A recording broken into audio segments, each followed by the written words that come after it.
Warning. The following podcast contains politics, leftist politics, the whole truth, justice, American way thing. We live in a time where one has to post this. Progress is a dirty word, such as science and reason. My superheroes would weep. This podcast contains naughty language as well.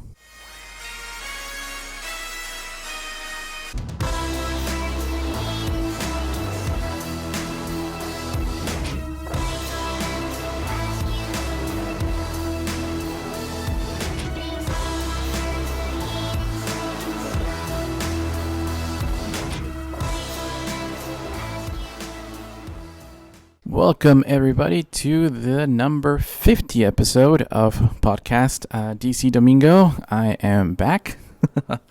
I know it's been a long time gone, but with Comic-Con now upon us, we can actually return to business as usual. Where have I been? A little recap. Well, we had E3, that's for video games. It was a lot of fun. We had Shazam director share this awesome Shazam-themed Xbox. He has good choice. We also got a couple other games on the Nintendo Switch. I tried the really cool NES, and I got, finally through Assassin's Creed Odyssey, which is pretty damn awesome. So that kept me entertained for a while. The other cool thing is that Game of Thrones was coming to an end, and since I've been a really big fan of the series, I had to really sit down and watch that. More comments on that later. But also there was the FIFA World Cup for the women's tournament. A lot of people tuned in more so than the previous ones, so that's cool. Hopefully there'll be more countries in the next, trial. And, people should applaud these, athletes. I think there was an average of 7 to 9 kilometers on average in 90-degree weather. It's pretty damn incredible. What else have I been doing? I rearranged my Blu-ray collection, as you can check out over here. I got some DC Comics related stuff that I had to display. I'm probably going to be recycling the old ones or give them to new people as I get more 4K stuff, so that's cool. I still have my old titles until I find new ones, so that's what's been happening. Recently I got into this book, as you can see here. I know, something that I'm interested in. I might mention that on later podcasts. And finally saw Godzilla, which was pretty fucking impressive. A lot of action, a lot of great characters. A couple characters died that I wasn't expecting, and that's kind of sad. But Godzilla action was pretty damn epic. I didn't see it on opening day. I just didn't have the time because a lot of stuff was going on. But yeah, that's where I've been. Haven't been neglecting you guys for no freaking reason. Anyways, so we're going to move on to throwing out the trash, is where we usually kind of review everything wrong in the community and call out people who are a bunch of assholes. I wasn't expecting to find out about this, but during Pride Month, we have many DC people who are, allies or, into the LGBT community themselves. It turns out that somebody kind of outed out this person as not being part of the community. And it's someone that has been a troll, not just to us, but other people. So for instance, we have someone here on Twitter, who kind of, called this person out, and someone who goes by the name of Ashley Lynch. They outed this person as David Sean McClellan. And apparently, the name change was because there is some kind of record about, how do I put this? He writes abuse fantasies, and also he's a registered person. You can check out all the stuff over here. I mean, it's almost like this person kind of goes online and trolls people and uses some kind of altered identity as a shield. And here we have someone within the community calling that person out, and says like, hey, if you don't believe me, go ahead and check it out yourself. And it wasn't like the first kind of instance where like, well, it might be kind of shady, but a lot of people started going on. This particular person actually said that, oh yeah, this person was fired from Blockbuster for harassing female employees. So anybody in Canada can check those records also. And we have another verification. This person is like a movie reviewer, pop culture commentary. This another person corroborates it. So again, it's someone that has been, harassing people and pretending to be like, someone who is like progressive and like values, pride in LGBT, and maybe they're just trolls using an alternate personality to hide their past. And it's not the first one. We mentioned another one. I had an encounter with this Hollywood Junior named Max Landis, and he was kind of like saying that PBS didn't make sense, and I was like, hey, that's kind of like your movie Chronicle, and it was kind of interesting because he didn't comment on that, and he just basically was said like, hey, I like the idea that you thought about it, so it kind of turned things into me, and I was like trying to be respectful because I'm like, hey, this person has somewhat of a weight in Hollywood, and he's getting all his like cronies to like this tweet and stuff. And look what happened. We found out that he always does this shit when he's confronted to it. So go ahead and read the Daily Beast article. It's fucking gruesome. And even Chronicle director, and who also directed Fantastic Four, was like, fuck, I'm lost for words. Because they had a fallout. They were... Yeah. So a lot of these people who pretend to be like really like for the cause, a lot of people just tend to be fakes, hiding whatever the fuck they're hiding, which is kind of, which is what happens, heroes just kind of are quiet and do whatever the fuck they want and help people, whereas people who are gaslighting are just fucking assholes. And speaking of assholes, here we have the actor who played Admiral Akbar, from Return of the Jedi. And he started to cry on this video. Check it out on Twitter if you can find it. Because he only had a tiny scene. And, this character was obviously brought back for nostalgia. And he thought that his character was going to be, kind of a big deal. And basically, they turned it into a giant joke. And that's fucked up, because, he was like, hey, this is one of the few characters that actually, like, fans talk to me at Comic-Cons, I'm getting older, this is a very character endeared to me, why would you do that? And that's Rian Johnson, the director of The Last Jedi. And lately, he's been like, hey, I never was mean to fans.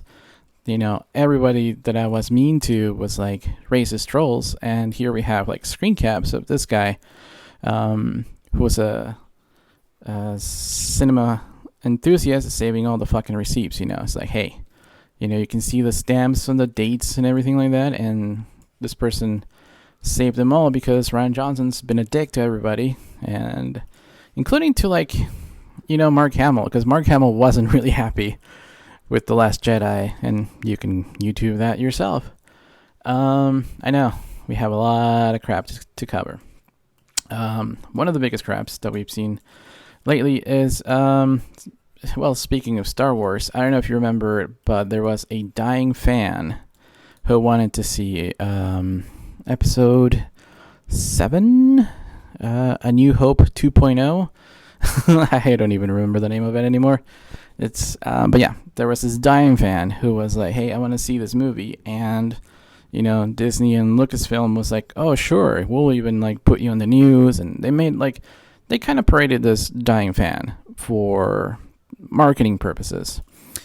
Cut to this grieving parent who wanted to have Spider-Man engraved into his dead kid's grave. Because the kid really loves Spider-Man, and he wanted to make the kid happy. And Disney said no. Apparently they do not wish to be associated that character with death. And I'm like, did you guys not read Spider-Man? I mean, with great power comes great responsibility. That's what the dying Uncle Ben said to Spider-Man. And that's kind of like, I don't know what the fuck they're doing, because this is like contradictory to how they behaved. It's like they have no problem parading a dying fan for Star Wars purposes and marketing purposes to make money. But when like a parent wants like, hey, I want my kid to have Spider-Man in his grave, because that would have made him happy, they're like, no. And this is not like the first fucking instance where like, Disney has been fucking shady. Bernie Sanders had to go to like Anaheim and raise the minimum wage of those Disney employee workers. I remember this article about Walt Disney sued a daycare because not just one, but lots of them who wanted to have Disney characters on their walls to like, cheer kids up. They sued them, and guess what happened? Warner Brothers was like, hey, fuck it, we're just gonna have Looney Tunes for free for you guys. That was a nice fucking gesture. And the other one was like, they sued the academy that was teaching people how to use lightsabers. I'm like, for fuck's sakes, there was going to be tournaments of lightsabers all around the world, kind of like to try and put it into like the Olympics. So like, that was like free publicity for you. Why the fuck would you say no? I am very happy that Ben Affleck and Kevin Smith have patched things up for the Jay and Silent Bob reboot. However, I wish that Kevin Smith would smoke less, because his abilities to make entertaining judgment calls have gone down. And it's kind of part of the whole mentality of like, well, if they like me and I go with the flow, that's great. But, don't lose your artistic integrity because you're drinking the Disney Kool-Aid. For instance, now that the Book of Life is part of Disney because they purchased Fox, there's this whole notion that like, the Book of Life was inspired by Coco, as this person who goes by Animation is for Kids on YouTube says, well, the director, Jorge Gutierrez, has gone and said like, wow, yeah, I totally traveled on a Cosmic Low Rider. So that's kind of like what, this kind of mentality is doing. Also, Tarantino was like, hey guys, don't spoil my upcoming movie, please. And somebody who writes for entertainment kind of goes like, hey Tarantino, you're not the MCU, settle down. It's almost like, wow, only the fucking MCU can like ask people not to spoil shit. Wow, that's crazy. And here we have somebody again who writes for these like journalist trashy clickbait websites, comparing the fans of Batman to some kind of like alt-right school shooters, without even realizing that we Batman fans kind of endured the Aurora shooting. So it's kind of fucking ignorant and offensive. That's and it happens with a lot of these websites, like Geek Tyrant, praising that Disney has been doing incredible work by acquiring Hulu, and that's when a lot of people stopped subscribing, and they didn't report that. And I put this picture here because the shock of horror this vampire has, it's like, that's my reaction. Another interesting one is that the really trashy website We Got Discovered was saying, hey, with all these remakes, guess who's making the next remake? Guillermo del Toro. And the official Guillermo del Toro goes, no, not true. But those websites didn't actually correct that, and they still haven't corrected that. So, yeah. So that kind of sucked.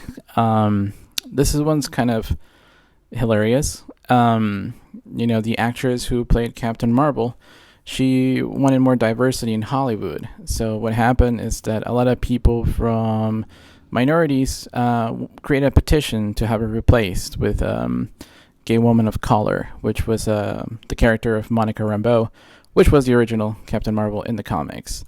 Yeah, and again, these websites don't really want to cover this kind of stuff because it affects their revenue. You know, if you're talking shit about the person who gives you scoops, you know, fans don't go to your page, and that's a problem.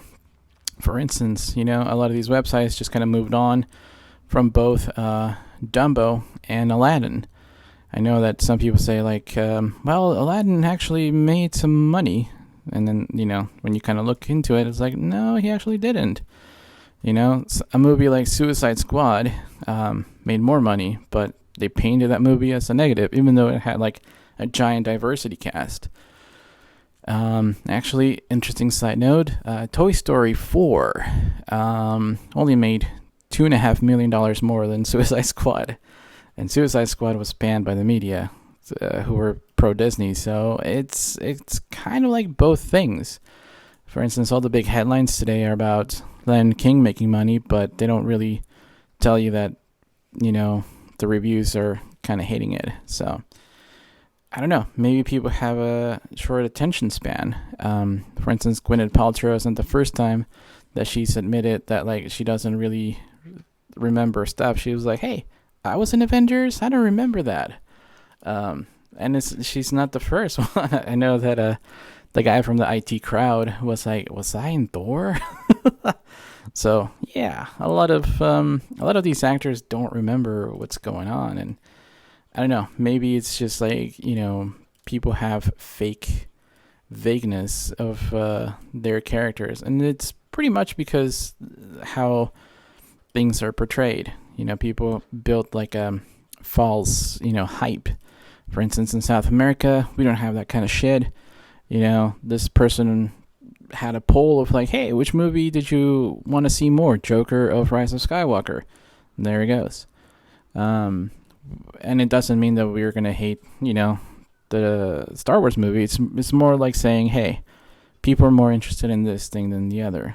But the media would not tell you that. They would say like, oh, they're a bunch of haters. It's like, no, people are just interested in other stuff.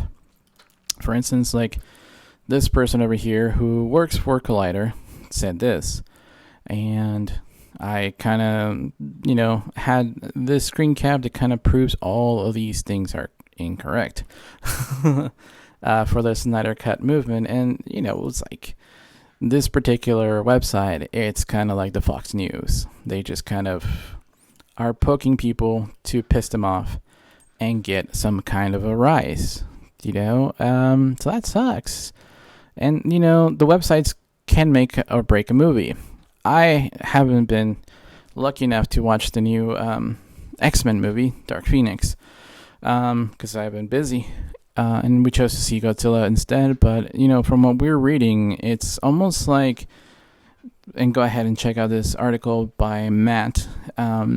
He was saying that the reshoots, the rescheduling, and why they pushed this movie back was that Captain Marvel and Brie Larson could have a bigger impact. And it goes into detail on how they achieved that, which is fucking sad. Because this was supposed to be like the last movie for the X-Men. And if you've seen the last movie with Wolverine, Logan, that is a fucking great movie. I mean, I've been showing my girlfriend some of the best Marvel movies that I like, you know, and she's been impressed, to say the least. So I can't wait to show her Logan, maybe tonight or later on. So yeah, and it's just kind of just marketing. For instance, everybody kind of, you know, including IGN, they kind of went and put this little thing together for like, oh, look at all these movies coming up. And people are like, oh, it's so much. Not really. You know, these ones with the blue circle are plus. They'll cost you money because it's for Disney Plus, and they're TV shows. So we all knew that the Marvel Cinematic Universe kind of delivers the same quality as the CW shows. You know, the only difference is like, you know, bigger actors, you know, bigger billing and more special effects. That's it. It's the only difference. And even then, the CW can deliver a lot better drama and a lot bigger crossovers. So it's kind of interesting that they juxtapose a bunch of TV shows and a bunch of movies that are kind of like, instead of phase 4, you should just call it phase poor.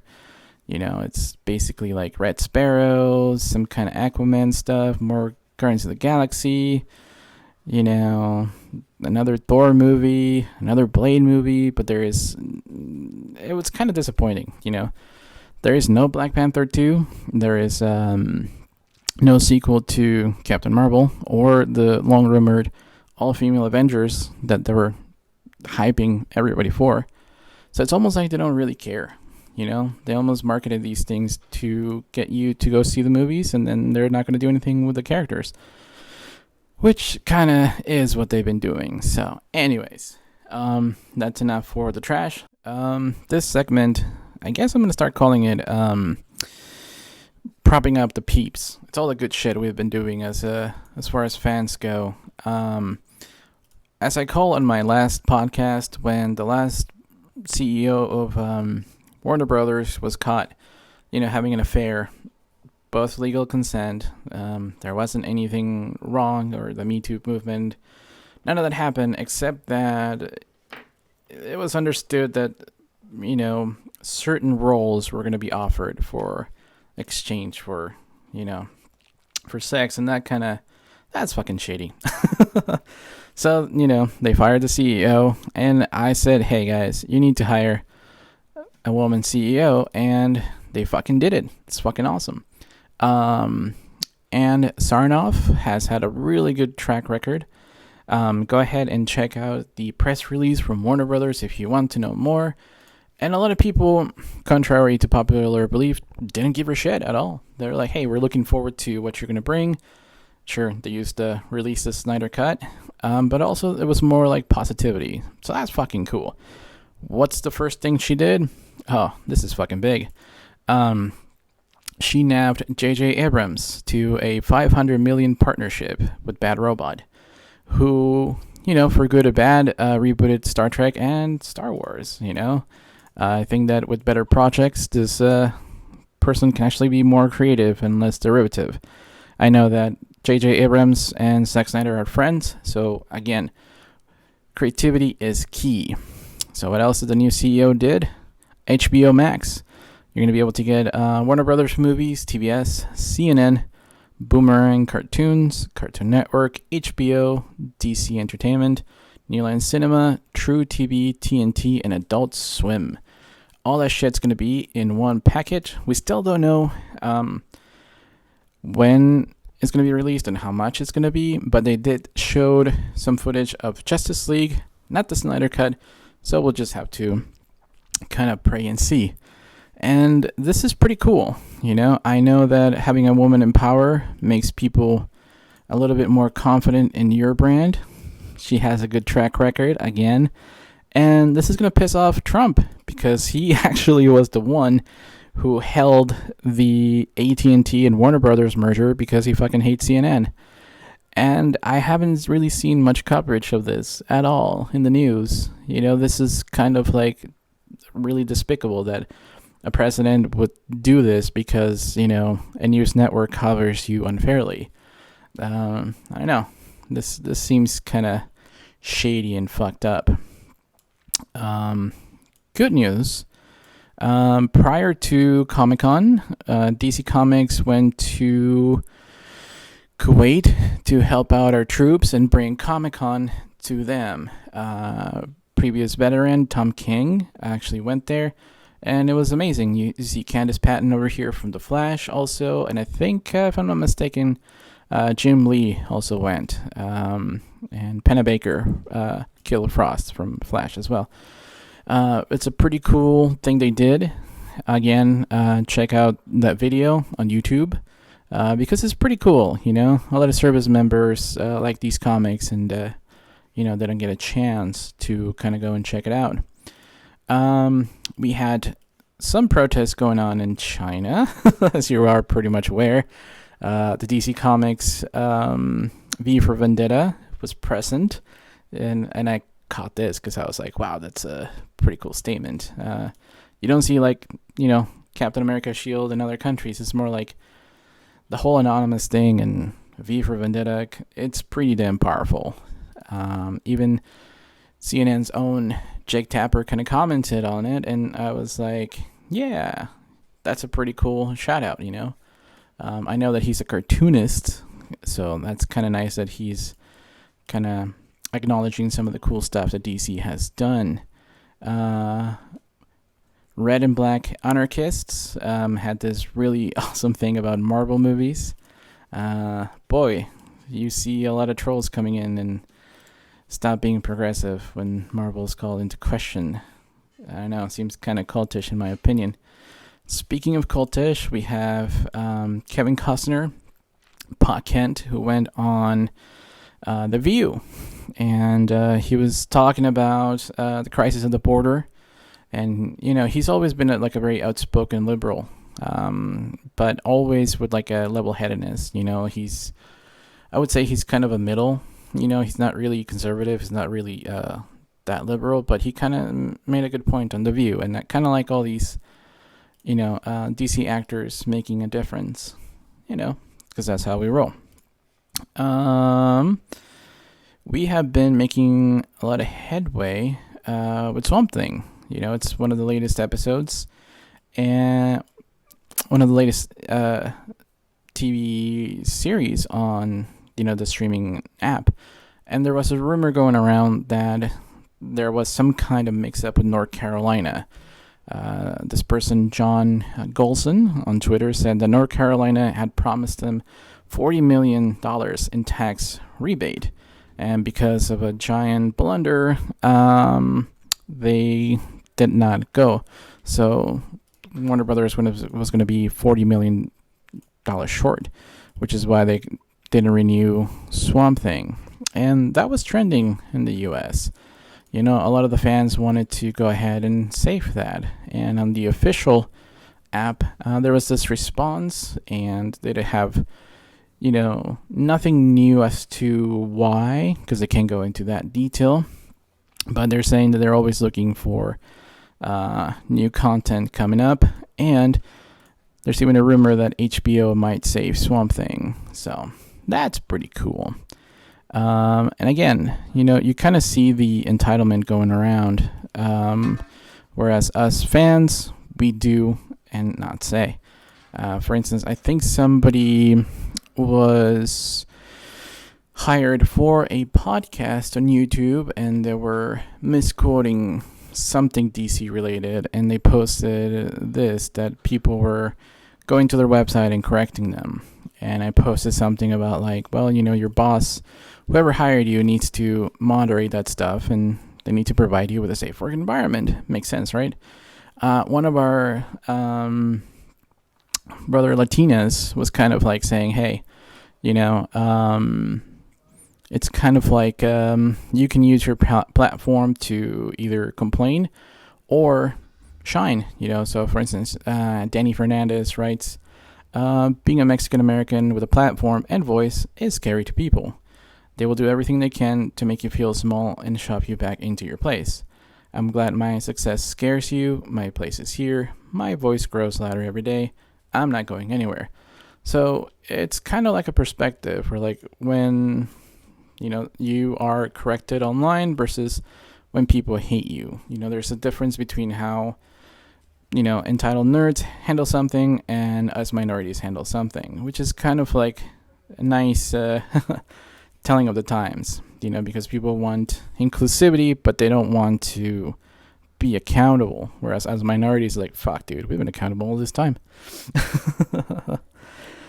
Speaking of accountability, I don't know where we saw this, but this amazing artist called Jerry Bingham had this amazing conversation.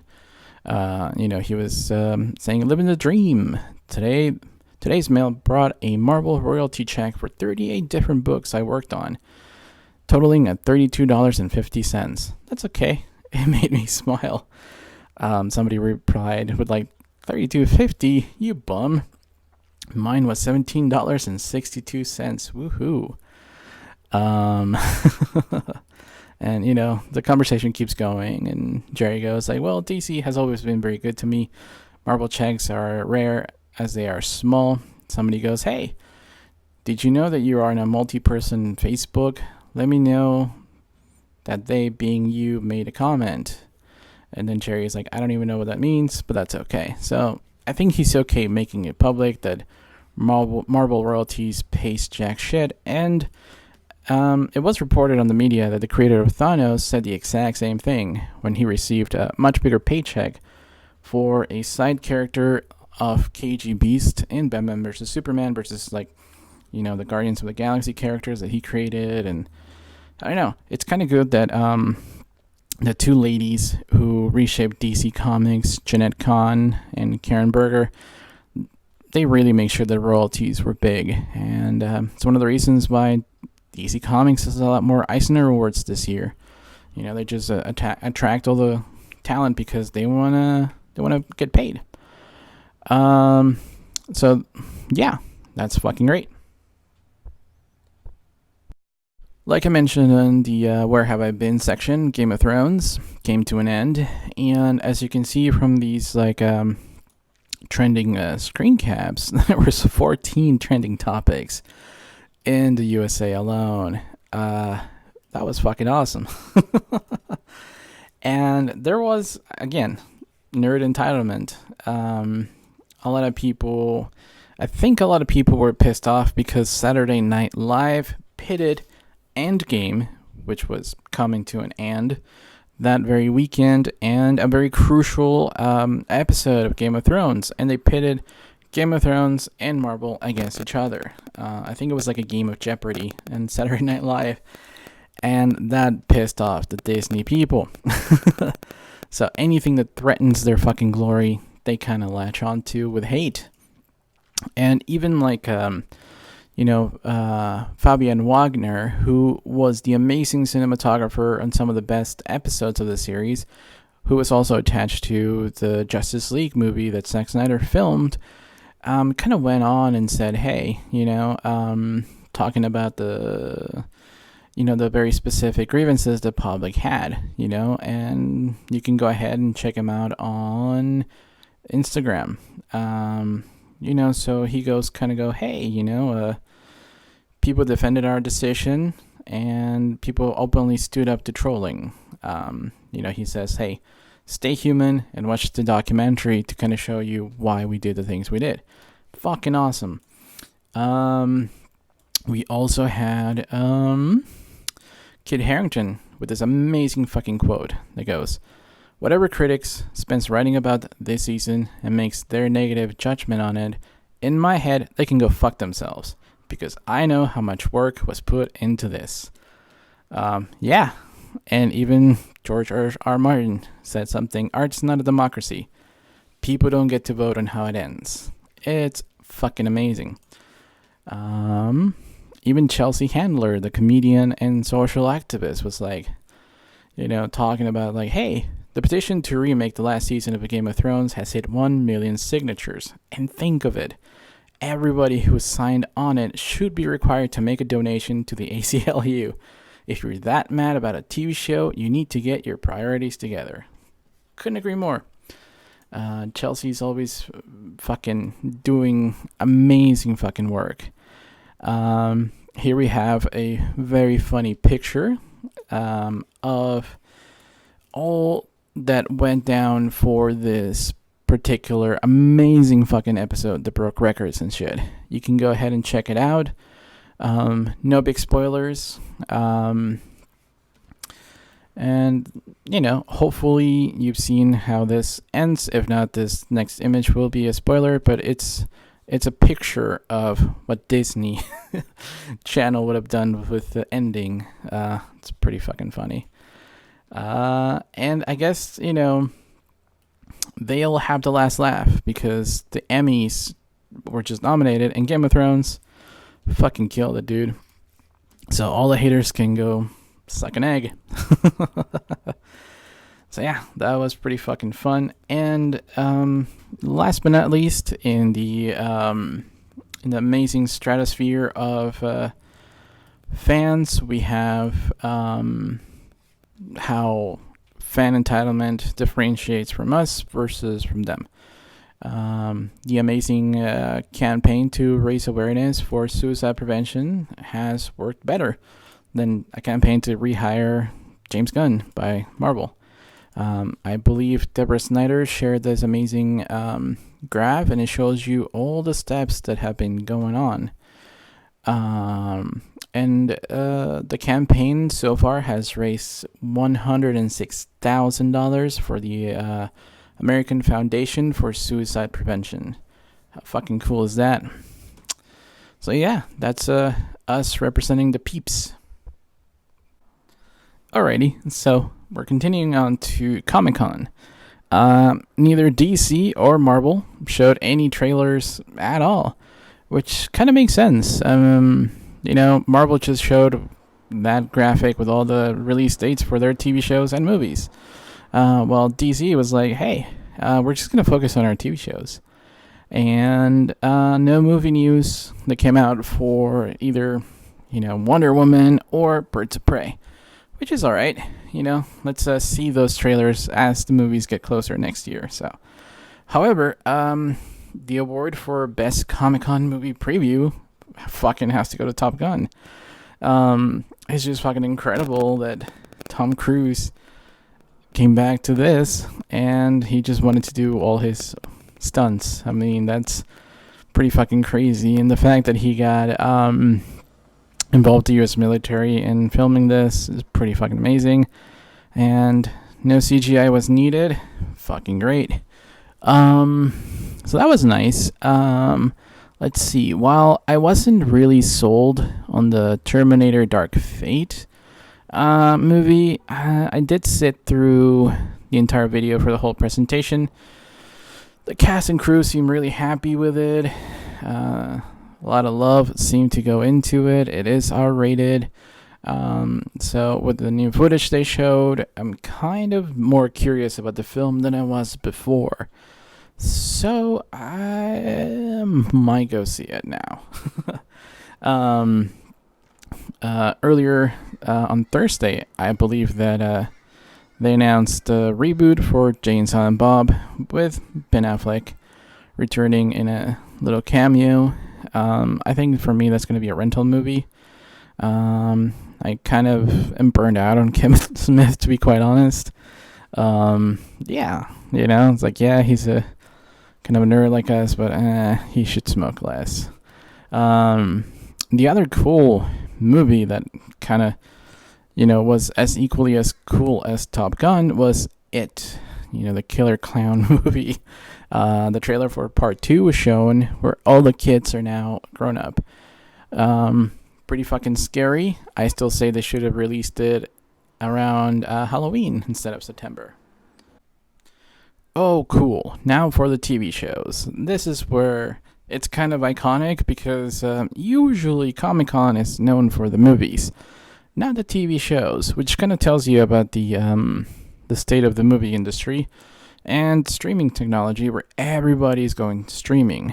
So let's break it down, because we got a lot of cool shows to cover. Watchmen on HBO. Fuck, they premiered a brand new trailer. It looks political as fuck. Looks like they are making a connection between the graphic novel Minutemen, just being crime fighters, kind of like crime busters, and having that kind of mentality to redneck vigilantes here in the U.S., who tend to be more like a militia and kind of pseudo-racist fascists, as it were, which results in the cops also wearing masks, kind of like what they talked about in the books. Seems like a really cool fucking return to the level of political drama that the original Watchmen had. And whereas Alan Moore was a British writer, kind of being ironic and trashing Cape Comics, this is made by people in the U.S. who kind of grew up with a very different mentality for the comics. So it might make a really nice bookend. So I'm pretty fucking excited. And it looks like Dr. Manhattan might return, which is pretty fucking great. Let's see what else. We have His Dark Materials on HBO. This series came out of nowhere. I was hearing that they were going to do something with it, but I wasn't expecting the level of awesome quality. Every shot that I was seeing had a really great cinematography, as well as great actors. Lin-Manuel Miranda from the stage play Hamilton is going to be there. Also Professor Charles Xavier in the movie Split, if you know who that is. He's going to be there. And also the breakthrough actress from the movie Logan, she's going to be Lyra. So it looks pretty fucking amazing. I always wanted a sequel to the Golden Compass myself, so I'm glad we got this. Yeah, it's one of the things that my girlfriend really wants to see, so fuck yes, we're going to see that. Moving on to Netflix, we had an amazing panel of The Dark Crystal featuring none other than Luke Skywalker himself, because he is voicing a character named The Scientist, which is pretty awesome. And this series on Netflix, it's a prequel to the movie Dark Crystal, and it is going to be featuring all the awesome puppets that made the Jim Henson Company what they are today. They're going to be enhancing it a little bit with CGI where needed, adding lens flare or attaching background characters there as well. It seems like a labor of love by everybody, and I am stoked for it. And the big breakthrough, The Witcher. Now that Game of Thrones is no longer going to be airing for a while, The Witcher is going to fill that void. And I'm glad that they focused on the novels and the books, because by now The Witcher 3 video game is kind of really, really into the mythology, whereas even Gerard has like a scar, and in the series, he's basically brand new. Well, more than 100 years, but he's still brand new. So that was a fucking breakthrough. It looks like people are, crazy for it. And that was an amazing one. Let's see, what else do we have? Oh, on the DC Universe streaming app, DC Universe, we got confirmation that Doom Patrol is getting a second season. We also have a fourth season of Young Justice. We got a preview for the Harley Quinn animated series. And while it is very sad to report that a stunt double died on the set of Titans Season 2, they didn't really showed much fanfare in kind of honoring their fallen comrade, but they did mention that September 6th is going to be the release date. So they're going to have like a period of blackout because of those unfortunate circumstances. Moving on to the CW, Arrow looks like wants to end on a high note with their last season. They're only doing half the episodes. That is going to be tying into the giant crossover of Crisis. So I've always had a soft spot for Arrow, and anybody who thinks otherwise, check out seasons 2 with Slade Wilson, and also season 5 with Prometheus. those two seasons are fucking amazing. I mean, we're lucky that we had 2 perfect seasons like that. I mean, I've always said that that those 2 are really amazing. The first season of Legends, it's also pretty fucking flawless. First season of Flash. And Disney used to have that kind of level of quality on ABC with the first season of Heroes. Which reminds me, I need to buy the last season because I have all of them on Blu-ray, so it's pretty awesome.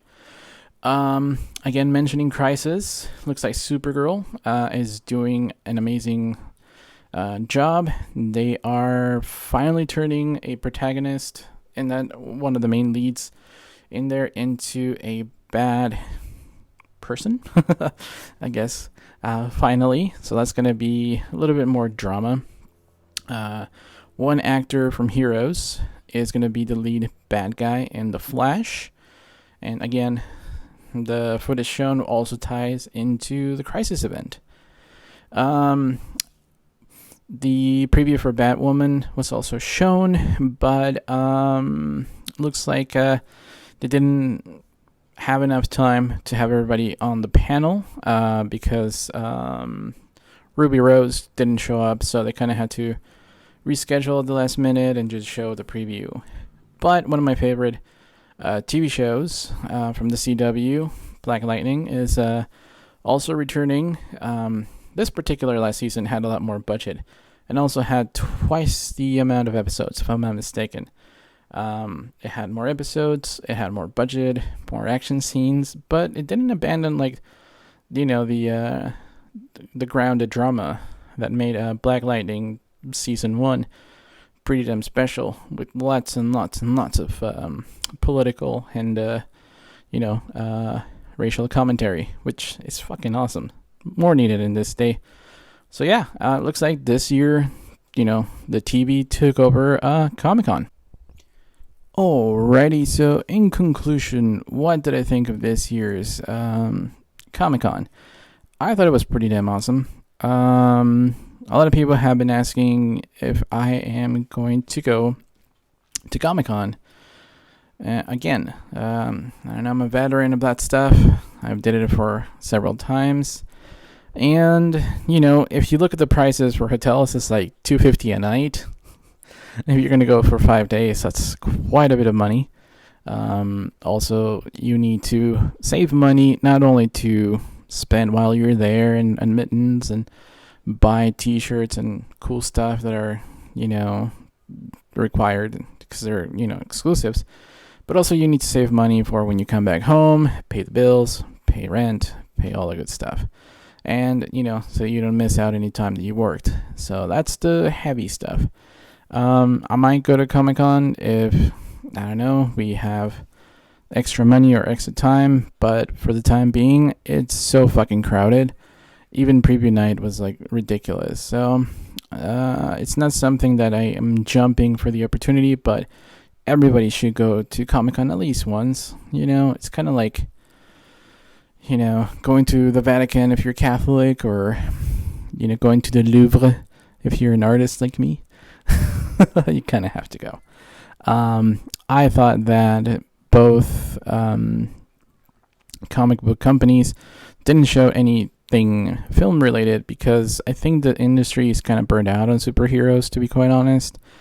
I know that the merger from AT&T kept Warner Brothers from making big decisions and big films, like a new Batman, a new Superman, and Wonder Woman was already scheduled even before that, so that's why they're still continuing that big budget production.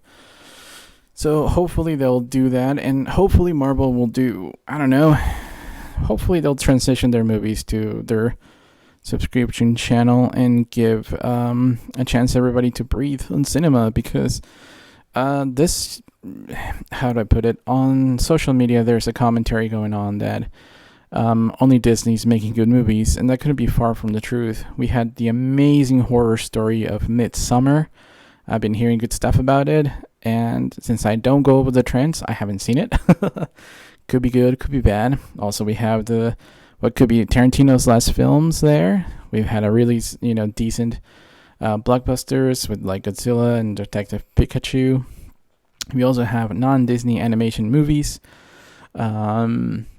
So I think that people have gotten really gluttonous and they only measure success because of the headlines and not their own tastes. So I don't think that, Marvel or DC not showing anything on Comic-Con is bad. I think it's actually good. Let your fucking base rest and let them do something else, There's a lot of actual books to read, comics to read, all the good shit. We didn't get a lot of big teases for the comic books. We had some great panels about, diversity in comics, the featured artists in comics, and most of the comics that were featured there by DC, it was all the ones that are winning the Eisner Awards. So that's pretty awesome. What else? Yeah, so Comic-Con was pretty cool. Other than that, I will try and upload 2 audio commentaries, one for Aquaman and one for Shazam. Aquaman, I don't think I needed to prove to anybody that it was great, but I do have a lot of hindsight into my particular story and why I think it's awesome. Same thing with Shazam. It's kind of like, kid fulfillment, and that's cool. And to anybody who says that, these films aren't making bank, just look at this graph comparing, the first 6 box office success. And, I think the narrative kind of isn't matching the numbers. People are going to see these movies, and the movies that, media is hyping, they're not all that there. So anyways, so this is DC Domingo signing off for this podcast, and we'll see you soon. All right.